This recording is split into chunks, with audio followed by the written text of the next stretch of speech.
Hi everyone, welcome back to my channel. This topic is about BA Psychology Honors Course, Understanding Psychological Disorders, core paper.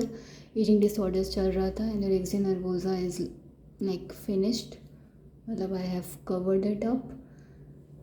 We'll start with bulimia nervosa, and I want to inform कि मैंने एक case study बताई है Tim की about anorexia nervosa. There is one more case study in the book जो कि बहुत ज़्यादा बड़ी है. एक्सट्रीमनेस करके कुछ उस केस स्टडी का नाम है. इफ़ यू वांट मैं वो बताऊं तो you can simply suggest. Otherwise I start with bulimia nervosa in this video, and it's like introduction video about bulimia nervosa. In the next video we'll move with the DSM-5 criteria of bulimia nervosa, then a case study, and then binge eating disorder. Same pattern. Introduction, DSM-5 criteria, case study. If you want causal factor treatment you can simply suggest. Otherwise we'll simply wrap it up with the topic eating disorders. और bulimia nervosa की शुरुआत करते हुए बोलती हूँ मैं कि it is like characterise by uncontrollable binge eating, and there are efforts to prevent resulting weight gain by using inappropriate behaviours, जैसे कि self induced vomiting, excessive exercise. ठीक है, यानी कि इंसान यहाँ पे क्या कर रहा है, पहले बहुत सारी मात्रा में, बहुत ज़्यादा अमाउंट में एक साथ वो काफ़ी कुछ खाना खा रहा है, बहुत सारा अपनी मर्ज़ी का जो से खाना है, एक्सेसिव अमाउंट में, जो कहते हैं ना बल्क में खाना, बहुत सारा वो खा चुका है, विच इज़ अनकंट्रोलेबल, क्योंकि वो नॉर्मल ह्यूमन बिहेवियर तो है नहीं. एक लिमिट होती है ना कि हाँ 1 रोटी 2 रोटी 3 रोटी. यहाँ पर अलग ही सीन चल रहा है, अनकंट्रोलेबल बिंज ईटिंग हो रही है, एंड एफर्ट्स हैं साथ में कि मेरे को पता है इतना सारा खाना एक साथ ठूस लिया एक ही टाइम पे, तो वेट गेन होना तो स्वाभाविक सी बात है, उसे भी प्रिवेंट करना है, क्योंकि हम डिसऑर्डर की बात कर रहे हैं तो हमें प्रिवेंट करना है ना वेट गेन को, सॉरी, और वेट लॉस को मेंटेन करना है.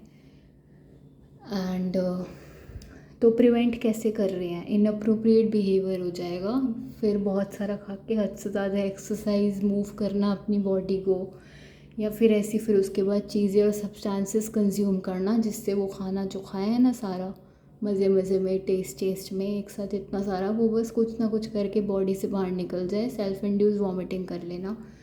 ठीक है, जिससे हमारा वेट गेन ना हो, वेट लॉस हो जाए, वीकनेस आ जाए, वेट मेंटेन रहे कम का कम. Got it?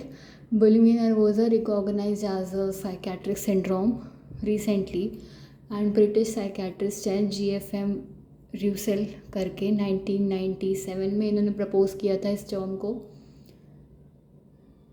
सॉरी, 1997 तो उनका खुद का ईयर है. He proposed this term in 1979 and it was adopted into DSM in 1987. Word bulimia comes from Greek bous meaning ox and limos meaning hunger.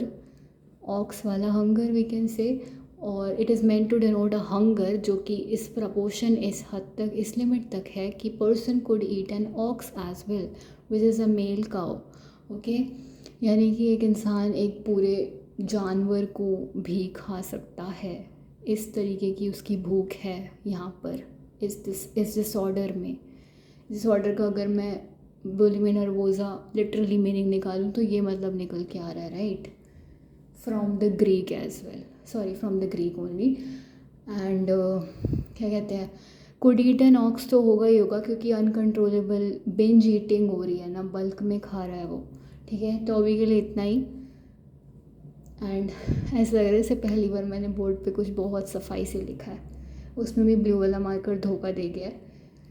ठीक है, खैर जो भी हो, थैंक यू सो मच अपना कीमती टाइम निकाल कर कीमती वीडियो देखने के लिए, एंड कीप सपोर्टिंग जिज्ञासा Jaggu for more videos. In the next video will meet with bulimia nervosa case study, and if you want anorexia nervosa की वन मोर केस स्टडी जो कि बहुत ज़्यादा ही क्या बोलते हैं डिटेल्ड में है, तो बता देना, मैं वो भी बता दूंगी, मतलब I will explain that case study as well. Otherwise bulimia nervosa की case study and DSM-5 criteria, then binge eating disorder case study, DSM-5 criteria and introduction. Thank you so much अपना कीमती टाइम निकाल कर कीमती video देखने के लिए, and keep supporting जिज्ञासा जग्गू फॉर मोर वीडियोज़.